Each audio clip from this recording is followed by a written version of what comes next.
Hello everyone. Today I'm going to start with the chapter called Introduction to Concrete. Myself, Arvind Kolki, a lecturer of Department of Civil Engineering, Jain Polytechnic, Belagavi.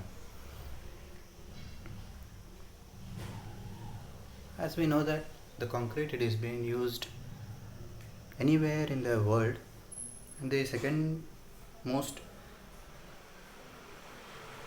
element in the world it is being used. So we'll start with the definition of the concrete. It is a heterogeneous mixture of cement, aggregates in the sense the fine as sand and the coarse aggregate as concrete, which mixed with water with correct proportion to obtain correct mix and workability. If necessary, admixture.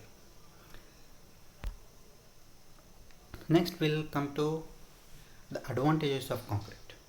What are all the advantages if we use it or if we prepare it?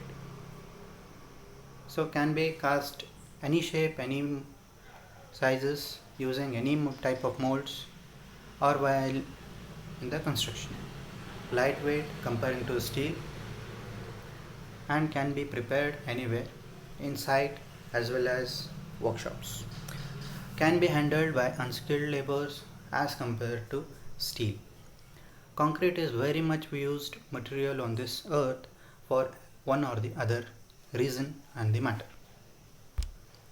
Next, uses of the concrete. Where the concrete it is being used in the construction sites like the residential building to the high-rise buildings. Concrete bears high compressive strength, so wherever you find compressive members to be casted, we will be casting the concretes.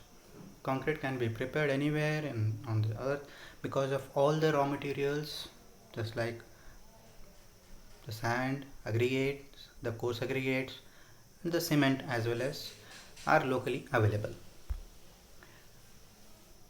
So coming to the concrete ingredients, cement, the basic material, aggregates in the sense it is fine aggregate as well as the coarse aggregate. Water, it is must for preparing the concrete, and the admixtures, it is the necessary thing if the concrete's life to be enhanced. In that we will be discussing the mineral admixture as well as the chemical admixture in the further points. Cement, it is an artificial binding material next to the lime and the clay where we will be using. Similarly, we have been seen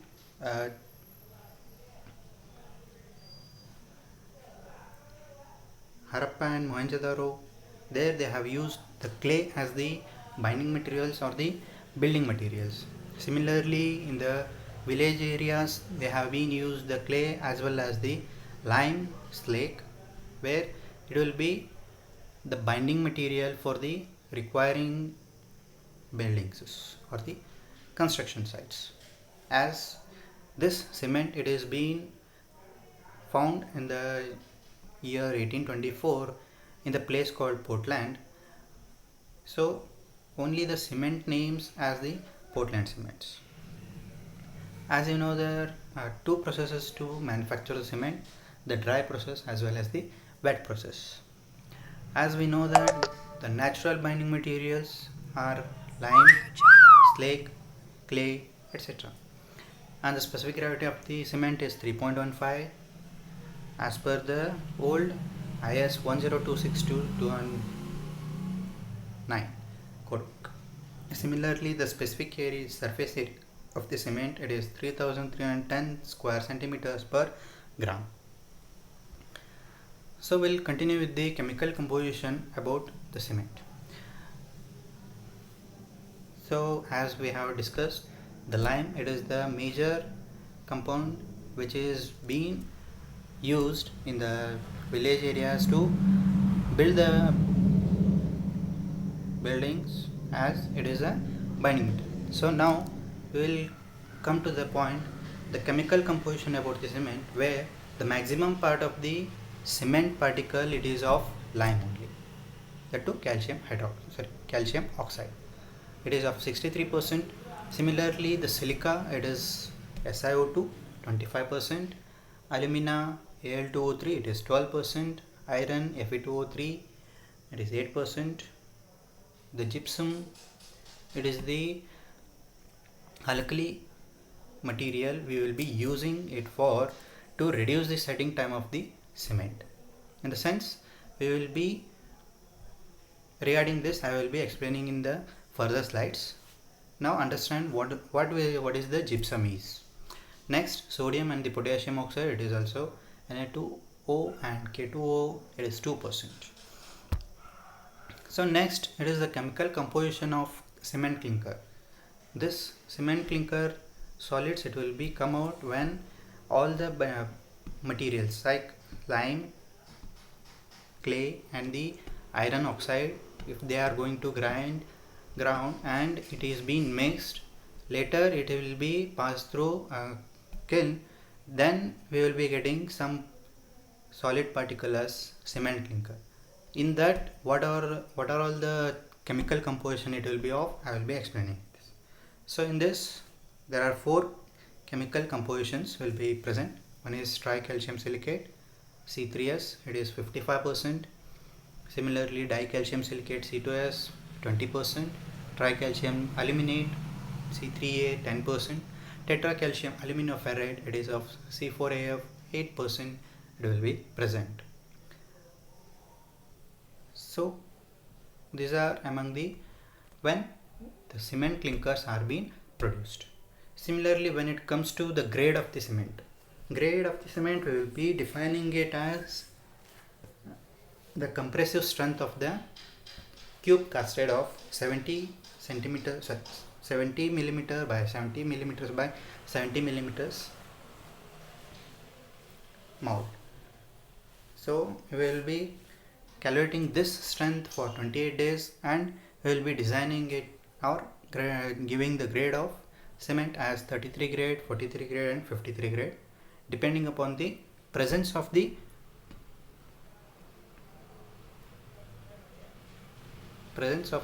binding material or the strength giving parameter.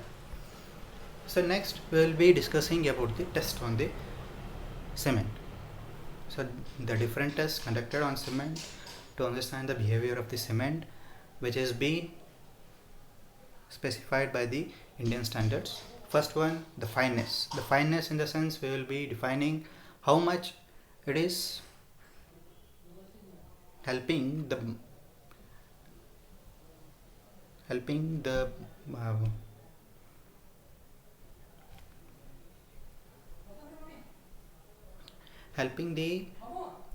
cement, which helps in binding the other materials or binding with the other material. The fineness of the cement, it is being tested and in a air blade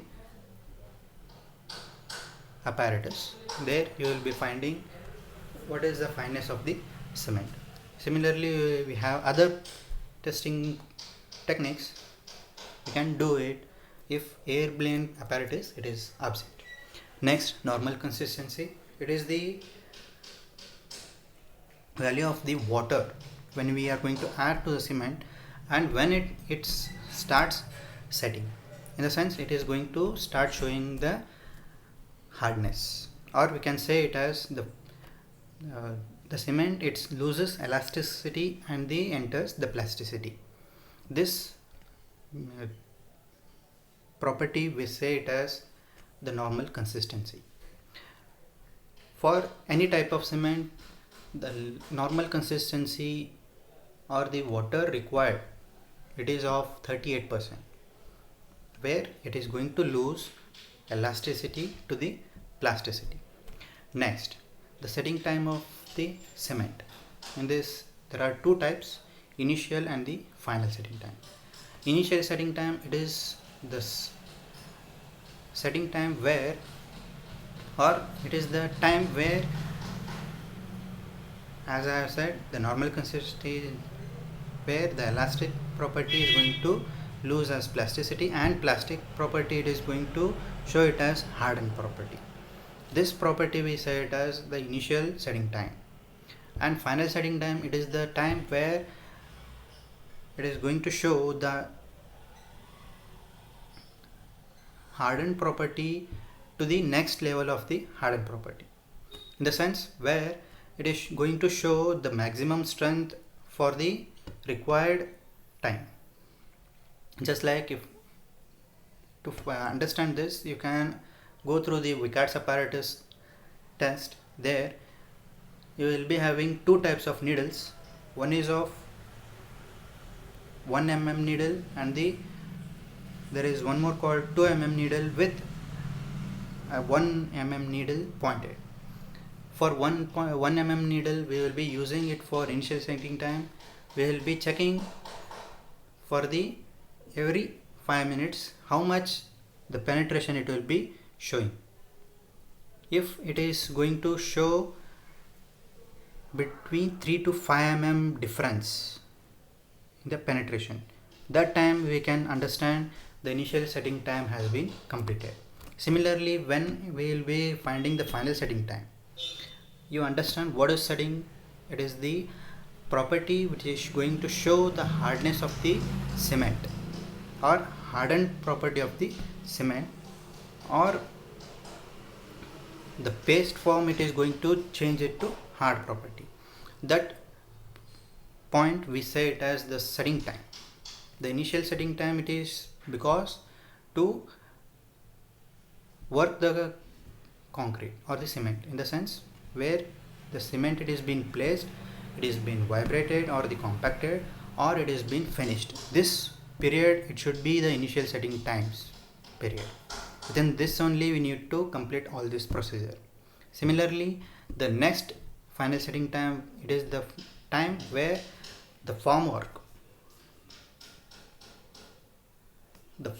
where you will be understanding the formwork it is being removed after this period only.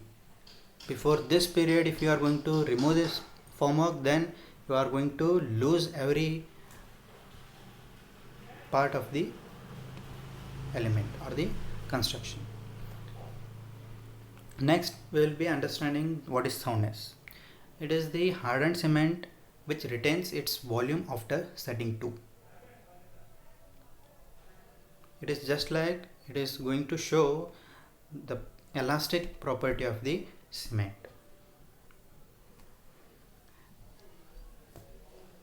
When we will be casting a cube of 70 by 70 by 70 millimeter cube as the cement cube, and it will be of the same size, it is not going to change at the initial paste. Later, after 1 day, when we remove the cube or the mold, then we will be measuring the size of the cube now. If we find any lesser than the initial volume or the size of the cube or the mold, then the whatever the cement you have used, it is not good for sound, or it is not good sounded cement. If you find similar values as the mold size it is, then you can say it as the cement it is of sound one. Next, the compressive strength, it is, as I have said, the cube we will be casting of 70 by 70 by 70 millimeter cubes volume, and we will be waiting for 3, 7 and 28 days, and we will be casting around 12 to 28 cubes. For every 3 days cubes, or the 7 days cubes and the 28 days cubes, we will be checking the strength of the cubes under the CTM machine, the compressive testing machine. Material which takes maximum compressive load before it is going to fail. This we say it as compressive strength. Next, storing of the cement. Nowadays, whatever the cement or the cement concrete we are going to get, it is of ready mixed concrete. In the initial stages or the before this 5 to 6 years back, we used to get the cement and we will be storing somewhere. It might be at the warehouse or it might be at the site. So what are all the conditions we used to apply there? Were the points. First, at the warehouse, the cement bags must be kept 1 feet above the ground, or keep a plank of 2 inch to 2.5 inch and place the cement bags above that, because whatever the cement bags it will be there, it will be absorbing the moisture wherever it will be finding. It is very reactive with water, so we will be keeping the cement bags above 1 feet above the ground, or we will be keeping a plank of 2 to 2.5 inch, and above that we will be keeping the cement bags. Usually what happens, the ground it will be evaporating, or it will be, if I go deeper you can understand, it will be evaporating some moisture above the ground. So that moisture it will be attracted by this cement, so it will convert the hard material, or it will going to set fast. Next, cement bags must be placed 2 to 2.5 feet away from the wall. Even when it happens, it might rain, so the wall it will capture the moisture, or the rainwater whatever it will be falling on the wall, so it will be moistured wall, and later it will transfer that moisture or the water to the cement bags. So as I have said, cement it is very reactive with water, so it should be away from the wall too. Next, room of warehouse must be warm and clean, as it should be, and all the corners of the warehouse must be water sealed or the watertight, because there might get chance of percolating the water from outside to inside, which leads the cement bag attracts the water and it will get set early.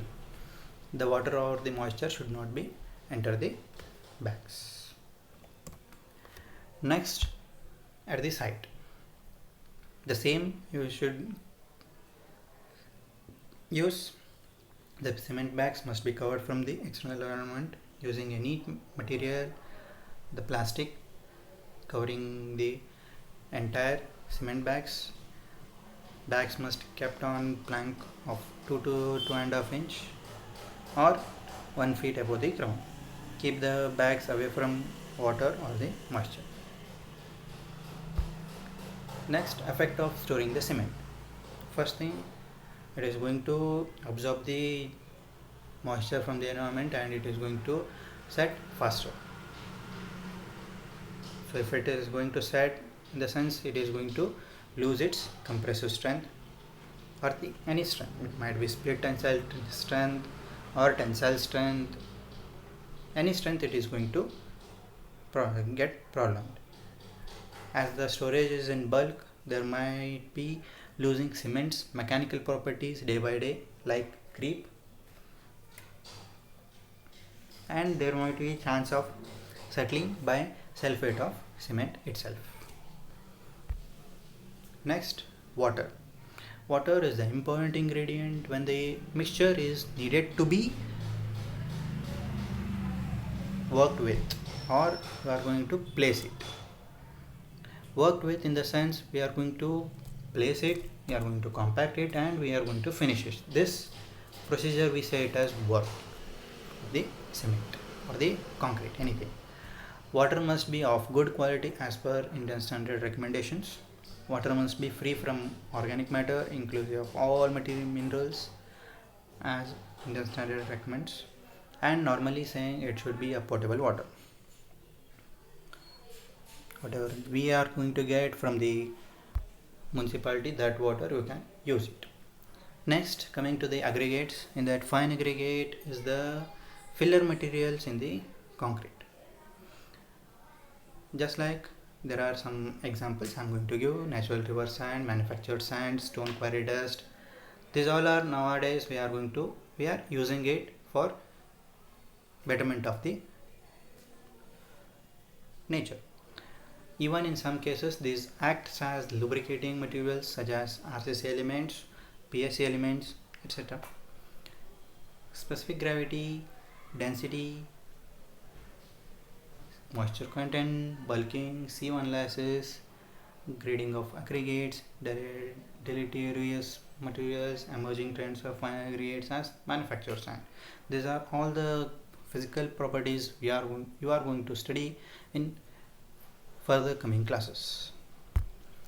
Next, coarse aggregate. These are the supportive materials for cement, sand, mortar. In the sense, if you are going to add this coarse aggregate in the cement mortar or the cement sand mortar, this cement sand mortar, it will be binding to those surface of the coarse aggregate, which helps in getting more strength rather than using cement sand mortars. For those examples, we will be using pebbles, stone quarry metals, but usually what we will be using is the stone quarry metals. It will be of granular and the flaky aggregates, but we are not going to use the pebbles because it is of smooth surfaced, and this cement sand mortar it will not going to bind with the pebbles, but it gives more work than the flaky aggregates or the angular aggregates or both when it comes to pebbles. Please remember this. Next, importance of size, shape and texture, grading of aggregates, sieve analysis, specific gravity, flakiness and the elongation index, crushing, impact and abrasion tests. This we will be discussing in the next classes. Next, storing of aggregates on site. The same whatever you have done with the cement, here you are also going to do the same. You just need to be aware of the moisture. It should not be attracted by those aggregates. It might be fine or the coarse aggregate. Aggregates must be covered with some covering sheets. Next, the admixture. As the name itself says that the concrete is being mixed with some extra materials. So in this there are two types. One is mineral admixture and the chemical admixture. So in the mineral admixture we will be having flash. It is the byproduct of thermal plants, or it might be the burning of the coal and the charcoal. The powder form we will be getting, and those again we will be grading, and the graded powder form we will be saying it as the flash. Similarly, the blast furnace slag, it is also the byproduct of blast furnace while extracting iron, and it will be of liquid form, and we will be taking it out, and we will be cooling it for the making of solid, and we will be grinding it for some nanomicron sizes. Metakaolin, it is the mineral present in the black cotton soil. It is also in grey whitish color. We will be using it for the enhancement of the binding property. Silica fume, it is the byproduct of silicon and the ferrosilicon alloy production. Size of particle, it might vary from 130 to 150 nanomicrons, and he has said it is of 150 nanomicrons. Rice husk ash, obtained when rice husks are calcinated below the crystallization temperature at 780 degrees Celsius. As whatever we will be finding or whatever we are going to produce from these, we will be enhancing the properties of the binding material with the raw materials called coarse aggregate, fine aggregate and the other materials. Next, we will be having chemical admixture.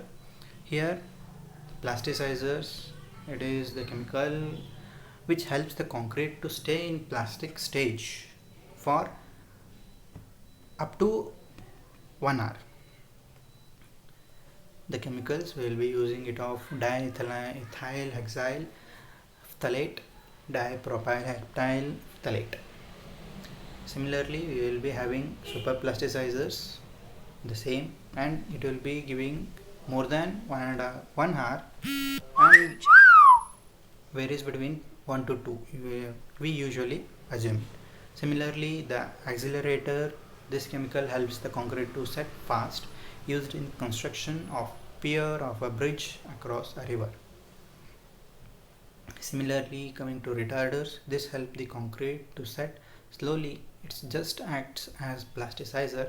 This helps the concrete to stay in plastic stage for up to 2 hours.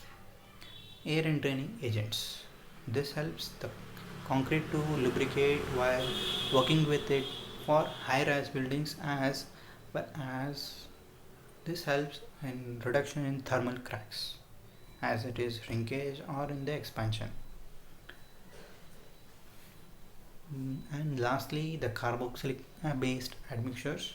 By adding this, concrete will not show the efflorescence effect and helps in the reduction of creep due to age and the invariant load. The creep, as I was explaining from, or I was describing it from last few slides, the creep, it is the property of the concrete which shows with the ages and with the invariant loads, or it is going to say it as the ununiformed loads, in the sense however the loads is going to apply on the concrete member, and with the age increasing it is going to show some wrapping of that surface, that we say it as the creep. Okay, thank you for the patiently listening, and this ends the first unit of my concrete technology. Thank you.